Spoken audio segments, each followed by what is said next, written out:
La tumba de la Llorona. Esta tumba se encuentra en un antiguo pueblo en Dolores Hidalgo, Guanajuato. Este lugar es el único que el Vaticano confirmó que la Llorona se aparece. Desde el año 1850 se escuchan sus lamentos. El dueño de estas tierras, en 1963, mandó hacer una cruz grande arriba del Calvario, pero en una tempestad le cayó un rayo justamente a la cruz y la despedazó, lanzando piedras hasta los 30 metros de distancia. Desde hace años, en estos campos de cultivo, muchos campesinos llegaban a trabajar las tierras.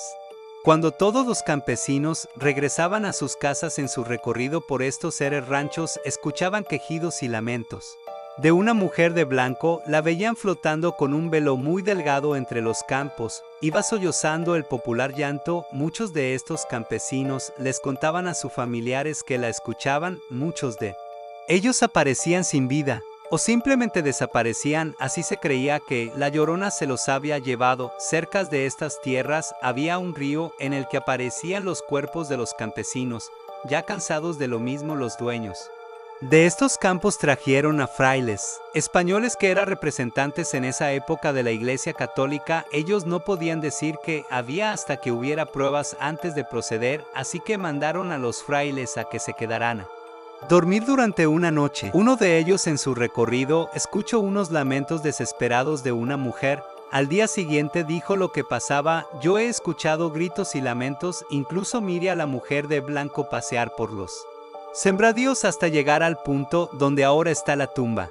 Y ahí dejaba de llorar. El fraile fue al Vaticano a contar lo sucedido. La iglesia ordenó que se construyera esta tumba, y no solo eso, en el lugar se hizo el primer exorcismo en México, en donde se determinó que una fuerte entidad estaba habitando en un lugar físico. Por si no conoces la historia de la Llorona, esta mujer había tenido 3 hijos con el amor de su vida, pero él, al no querer estar con ella más, enloqueció y en un arranque de furia se fue a un río cerca de su casa, ahogó a sus hijos en venganza en contra a su marido. Ellos fallecieron después, en vez de sentir la satisfacción que ella pensaba tener ahogando a sus propios hijos. No fue así. Ella empezó a sentir un profundo arrepentimiento y dolor tales y que todos los días al borde de ese río se ponía a llorar hasta que no soportó más y se lanzó al río para morir con la esperanza de reencontrarse con sus hijos. Pero según la Biblia, el peor pecado es matar a tus propios hijos, y al suicidarse nunca pudo reencontrarse con sus hijos. Su espíritu se quedó con un profundo dolor y enojo que aún después de tantos